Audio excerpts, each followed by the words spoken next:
This is tape 2 with Gretel Motulsky.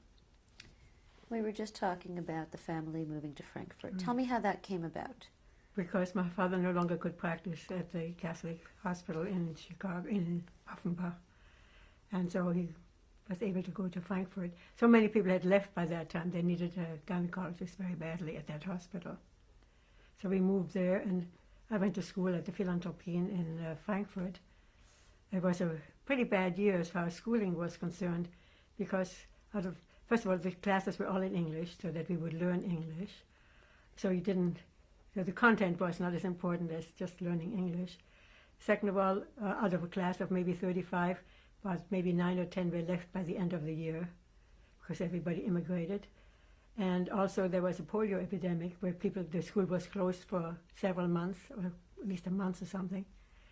And then, of course, Holocaust, the Kristallnacht came in November, and we didn't go to school. So it was really a lost year as far as schooling was concerned, and it was a pretty bad year. Now, did your family ever discuss the possibility of leaving Germany? Not until 1938, after Kristallnacht. I don't think it was before that. We had nobody in America that could give us an affidavit which you needed for immigration to America.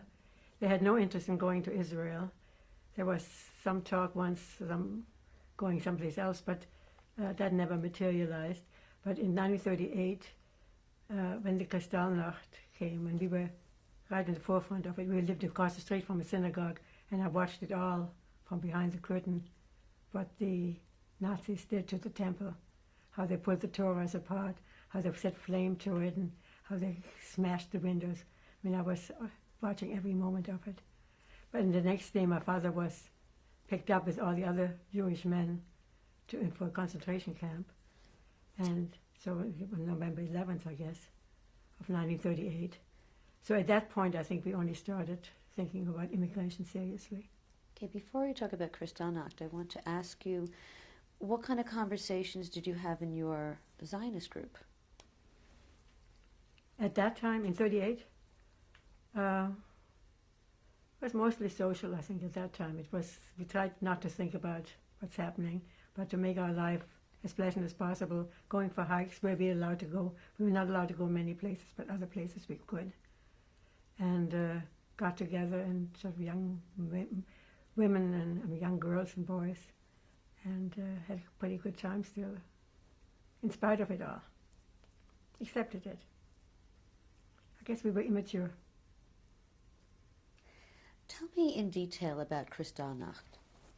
Well, as I mentioned, we lived across the street from a synagogue, from the West End Synagogue in Frankfurt, which is a very large synagogue. And so I could see it early in the morning. It was still dark outside. All this noise and people coming, young boys, older men too. And they were screaming and shouting and smashing windows. And as I mentioned just a minute ago, setting fire to the Torahs and opening up the Torahs, the scrolls, and having just a great time with it. And it just was horrible. How did that affect you? Oh, it was frightening. I think it's the first time I really was aware and frightened by all this, what that happened. Can you give me more details on what you saw? Well, I pretty much gave you much of the details just now. I could see him going in and out of the synagogue. I could see him set the fire and tearing things up and smashing things and laughing and having a wonderful time. Nobody bothered him. Nobody told him not to do it. He just continued doing it for quite a long time. What did you anticipate would happen out of that? Well, we were terribly frightened. We didn't go to school, of course, that day, and understand that all the shops and Jewish stores and so forth had their windows smashed in. And so it was a very frightening time.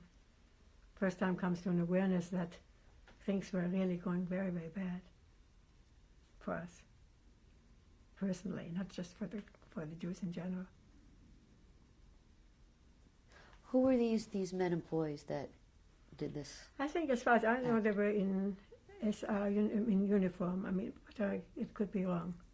I mean, the Hitler Youth, Hitler Jugend, they used to wear uniforms, and I assume these were also, but I couldn't be sure.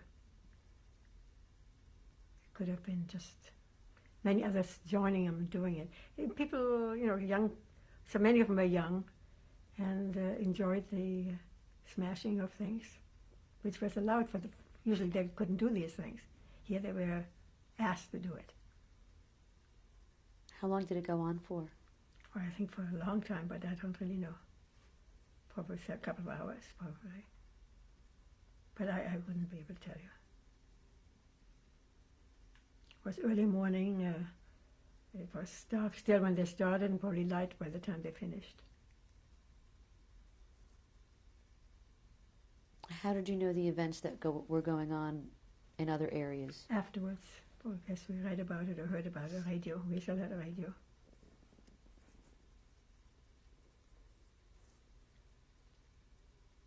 And tell me what happened the next day. I think it was the next day when two public policemen, I'm not sure whether they were uniform or not, came and asked for my father and came in rather noisily, and they said, come with us. And he said, well, what's up and so forth. And he wanted to go to the bathroom. They wouldn't let him go. He said, what do you think? I'm going to go out of the window in the back. It was a tiny little window in the back of the toilet. And he was still rather not intimidated yet by that time. But they were, they watched him while he went to the bathroom and then took him to Buchenwald, to the concentration camp, with many other Jewish men at that time. Did you know where he was going? Not at that time yet, no. We didn't know that they were going to take him to concentration camp either. We didn't know what the reason was, and I think my mother went to the police station afterwards to try to find out, and other people did. So gradually found out what happened to them. And my mother it took about 2 months until he got out of camp. And only he got out early, much earlier than other people, because the hospital said they had to have somebody to take care of the patients there, because he was the only one or something like that. And it could be dangerous for people around if a doctor wasn't there to take care of the patients and so forth. So they let him out about, I think, middle of January. So it was about 2 months. When he was initially taken, what did you anticipate was going to happen? Well, we thought it was a police station or something. We had no idea. It was just until we heard that other people were also taken. And everybody heard about somebody else. So then you realized what was happening and that it was. And then probably my mother probably heard it on the radio, that they took all the Jewish men. What do you as remember? a punishment. Pardon me? What do you recall was going on in your head at that time, at that age? It's hard to tell. Probably very scared at the time. Know what's going to happen. And trying to find out why it happened, or when it happened, or why and where he would be, and how one would be able to get him out, and how we would be able to leave Germany. That's really only when we tried very hard. So to get out. What did he tell you of his experience when he returned from Buchenwald? Nothing, ever. He never told anything about it. He looked terrible. I remember he was shaven, of course, the hair, and very, very thin. He never told us anything about it.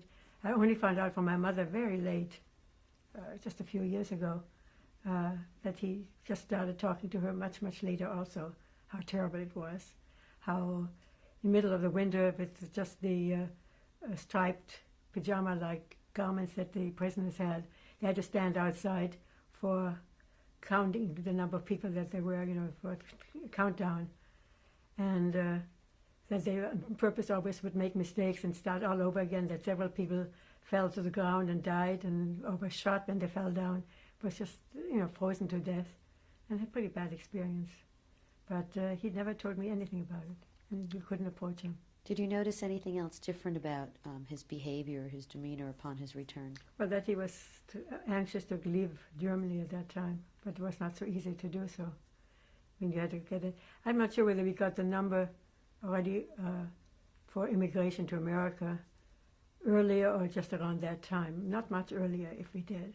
But it would take a couple of years until your number came up. We had a waiting number. Only so many German Jews would be allowed into America. So many from other countries and so forth. How did your parents go about applying? We had a America. couple of an uncle and a cousin of my parents who were already in New York, and they tried very hard to get an affidavit for us, and finally found some.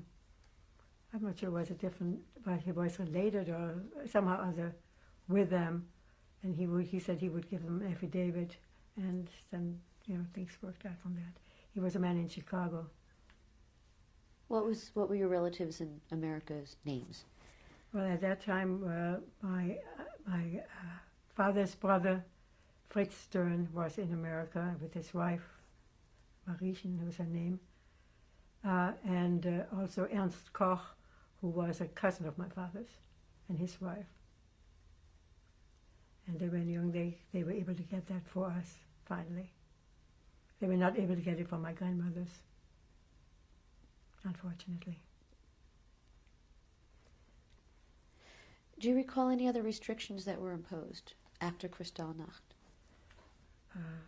Probably there were some, but there was, I think, with shopping and all sorts of things. We couldn't go to stores at certain hours.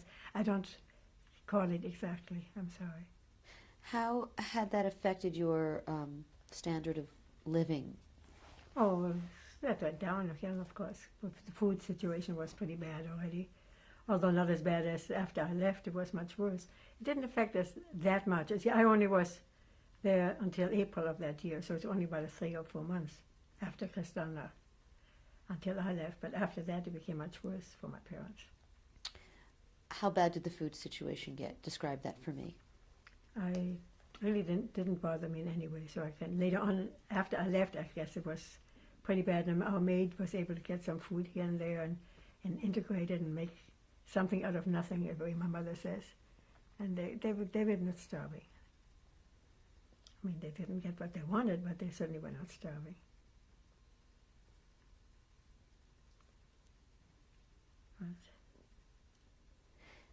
Tell me more about the events that happened with the family's preparation to leave between Kristallnacht and the time that you left. Well, since the waiting number was so far off, my parents were very anxious to try to get my sister and me out of Germany as fast as possible. And of course, that was not very easy.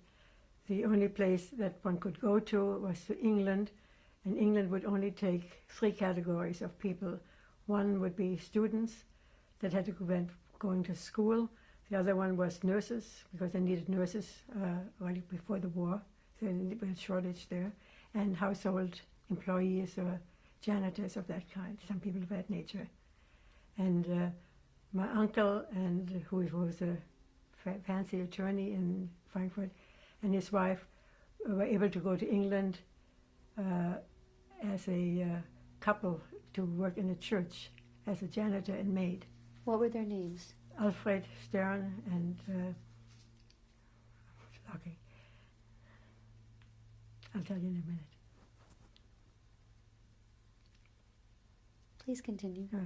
Anyhow, somehow they had a friend in England, or somebody they learned about in England, by the name of Mrs. Landsberg, I believe her name was, and she was in contact with the Quakers, and in about February of 1939, this Quaker by the name, I'm blocking on everything now, Mr. Bellows, came to them and just before they were immigrating to England, and they gave him the name of our family and asked whether they could do something.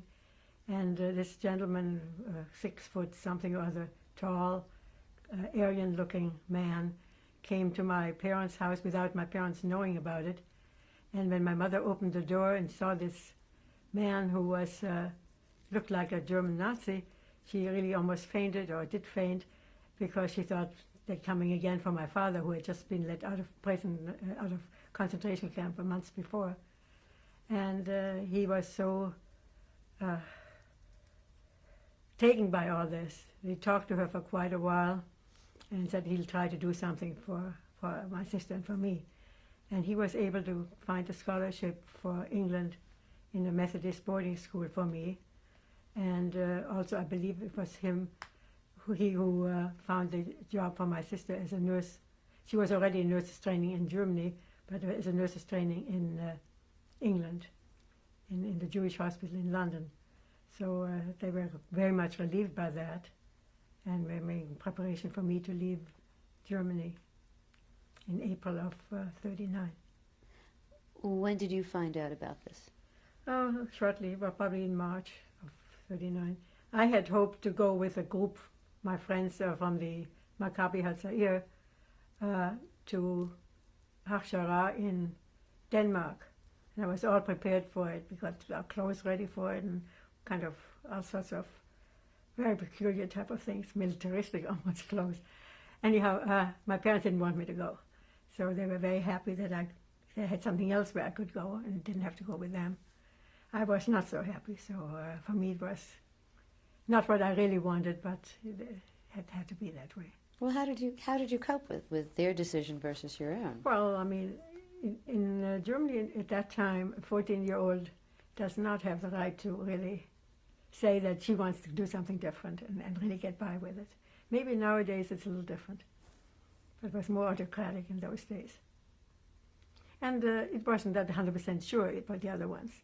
And I'm very lucky that I didn't, because they were stuck, most of them in Denmark during the war. Some of them died on ships going to Israel, trying to flee to Israel. Others came to this country, so it was not a very successful immigration. Are you in touch with any of the friends that you had from that group? Not anymore, no. Do you recall the names of any of your friends from that group? I could figure it out, but I don't have them on top of my head now. How did you react to the information that now you had to go to England? I thought I would meet my parents shortly thereafter to England. It was only for a short time that we would meet in America, not too long afterwards. We didn't know that the war would start in between. And it was kind of exciting to get away, and was glad to get away, although I would have preferred the other situation with these friends of mine. What kind of They were fairly new friends, don't forget. I only had been together with them for half a year. What kind of preparations did you make for England? Oh, we had to get certain clothes, and they were, of course, not exactly right. But my mother gave me sheets and things of that nature to take along, some books, a big trunk full of stuff. Did you take anything that was of personal value to you that you recall? Yeah, my little prayer book, which I still have, a small one, and a knife which I had gotten from the scout troop from the Maccabi Hatzair group, which was with the word "sei stark," which means "be strong" on it, which I still have upstairs. It's kind of completely fallen apart by now, but it's still there. Those were pretty much the personal ones that I remember. How did your family go about obtaining visas and? For me, I think, I'm not sure exactly how, but the children's transports were at that time going from Germany to England. England accepted Jewish children, and Hitler would let them out. And the children would go to certain camps, to certain schools in England, and I was sent with one of those transports to England. Can you tell me any other information that surrounded you getting onto this transport? I remember certain things from the transport. One is at the station in Frankfurt, the railway station, we had to say goodbye to. They were not allowed to come up to the train. They had to leave them a little early already, and I didn't understand that quite. But they were not allowed to come in on the, what do you call it, next to the station, the platform, I guess. And I remember it was just the day before Hitler's birthday, or on his birthday. And people were kind of worried that something would happen, that the train might not make it because something on Hitler's birthday would happen to stop it. And it was a long ride. We were I remember quite well how we were sitting in a coupe, sort of in a train carriage. And it was a long trip, stopped many times. And we started eating our lunch. We had our sandwiches with us. And one of the girls wouldn't eat anything. And she just didn't eat anything at all. And until we got over the border. I mean, at the border, the Germans came in and they ransacked all our luggage. They looked through it all. They squeezed the tubes of toothpaste in case something would be in it. And really kind of frightened all of us. Then afterwards, when we got to Holland, this girl would take a sandwich on. She had a little ring in between the between the bread and the cheese or something like that. But she wanted just a child's ring, really. And she was afraid to, she was hiding it in there. So that's why she wasn't eating before. So she saved that. And then we got to Holland, and of course everything was wonderful. Okay, I want to go back now to before you actually left. Do you recall saying goodbye to your family members, including your grandparents and... No, not my grandparents particularly. I don't remember, no. My parents I know were at the platform. I mean, up to the platform. Prior to going to the platform? Oh, I probably said goodbye to my grandparents. I don't recall the exact circumstances. I would see my grandparents quite often, so I would have said goodbye to them, of course, and hope that I would see them in America after a while. What was your emotional state at that time, just prior to departure? I don't know. I was probably worried a little bit, excited a little bit, sad that I had to leave. Sort of a mixture of emotions. I couldn't tell you exactly. I mean, it would be made up from today, and you don't want that. Did you have any kind of identification papers or anything? I must have had some visa for England. I must have had papers who was going to pick me up in London. I don't have them now, though. I don't know where they are. Okay, describe for me at the station when you said goodbye to your family. Very good, but I can't tell you much more. I really don't know. There was still probably a little bit of that anger in me that I couldn't go with my friends to Shoah, to Denmark, and that I had to go away, and they were not going away. There was very mixed feelings, but I don't think I was completely sad or anything like that. I was looking forward to it in some ways. I really can't tell you. It's difficult. I doesn't remember these things. Approximately how many children?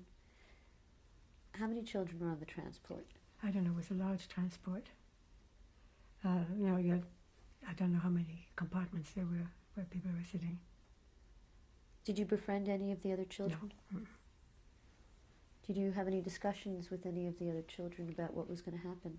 Not so much. I mean, people were worried and were thinking about what's going to happen and that kind of thing, but nothing definite. I don't think they knew where they were going either, most of them.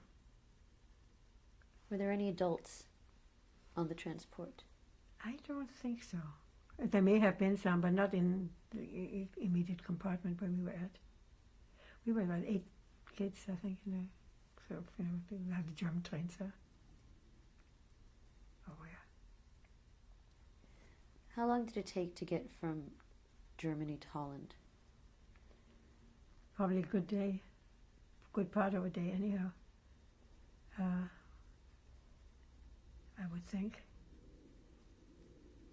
It would take almost that long nowadays. I mean, we would go to Hook from Holland, and from there we would take the train, to take the boat to England. And when we crossed the border, we were given chocolates, I know, and some juice or something to drink, and people were waving to us. And it was completely changed. Everything was very nice, kind of feeling. And then I think we arrived in the evening, if I remember right. Left early in the morning, arrived in the evening, and then took the train at night on the boat to Dover, I guess. Dover or wherever. And from there by train to London. When you arrived in London, what happened? I know they took us all to a very, which to me in my memory looks enormous hall. Probably was a gymnasium, which wasn't that big, but a good-sized gymnasium probably, where the tables on the far side were tables with all sorts of official-looking people sitting there with lots of papers and whatnot. And while we were sitting way in the back, it seemed like a long walk from one to the other. And then they would call up names, and these children would come up forward, and then they were taken by another adult, and they're taken away. And so it went on, and after a while somebody called for me, and there was a woman there who took me to her house and so forth. Do you recall her name? No, I don't. I wish I would. I don't remember that particular one. There was one, I have some of the pictures of the people at whose homes I was, but I don't remember some of the names. These are just people I saw for a day or two. They took me there to their home and then took me to the school the next day or 2 days later. How long did you stay with this first woman? Probably 1 day or so, very short. And then she brought me to the school. Where was the school? In Chislehurst in Kent, which is not far from London. It's probably 45 minutes from London. What was the name of the school? Farrington School for girls. It was a Methodist boarding school. Lots of very wealthy people there. Not all, but many of them were. How many children were there? I would take a guess, probably about 80 or 100, maybe. Maybe not quite that many. How many were refugees? First I was the only one, and then later on they had 2 more Austrian girls who came half a year later than I did. What was that experience like for you as a German girl entering? It was terrible. Tell me about Some of it. Well, they had prayers in the morning and we had to kneel, which I didn't want to do. So I got into kind of opposition to them right from the start. Went to church on Sundays and I wouldn't kneel, and I would, later on they allowed me to stay back and I didn't have to go to church. Otherwise, I made some good friends there and had really quite a good time. It was quite different. How long did it take for you to make friends? Well, it depends what you call friends. I mean, they were very nice to me. You know, I was so casual friends from the beginning. I guess they were all very nice. Was there any friction between you and the other girls being German? Well, only no, because of the religion kind of thing.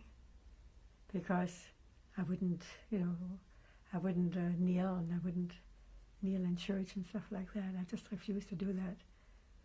And I wouldn't sing all the songs that I was supposed to sing. How fluent in English were you? I was fairly good. I was actually quite good. I did very well in school. I mean, I had a wonderful memory in those days where I could read something in the evening, and then while I was going to sleep, I would think about it and I could visualize it. So I have a photographic memory, and it was very helpful. Was there any anti-Semitism? No, I don't think so. No, they were all very helpful. I mean, they wanted to help people. This was the idea of the Alumni Association, to give a scholarship to a Jewish girl from Germany, and later on the 2 girls from Austria, because they wanted to do something good. That was their project for the year. What was your relationship like with the 2 other girls from Austria? They were quite a bit younger than I was, so the relationship was not that close. And they knew each other, so it was not that close. I was closer to some of the English girls who were my age. We did dormitories with 4 or 5 people in it, and one became very much more friendly with those kids. Okay, we're going to stop now and change tapes.